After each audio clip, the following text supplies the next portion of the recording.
Наплывала тень, догорал камин, руки на груди, он стоял один. Неподвижный взор, устремляя вдаль, горько говоря про свою печаль. Я пробрался вглубь неизвестных стран, 80 дней шел мой караван. Цепи грозных гор, рек, а иногда странные вдали чьи-то города. И из них порой в тишине ночной в лагерь долетал непонятный вой. Мы рубили лес, мы копали рвы, вечерами к нам приходили львы, но трусливых душ не было меж нас. Мы стреляли в них, целясь между глаз.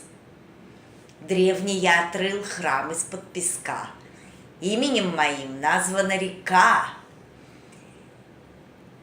И в стране озер 5 больших племен слушали меня, чтили мой закон.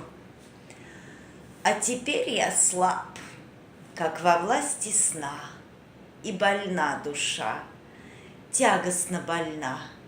Я узнал, что такое страх, погребенный здесь, в 4 стенах. Даже блеск ружья, даже плеск волны эту цепь порвать ныне не вольны. И, тая в глазах злое торжество, женщина в углу слушала его.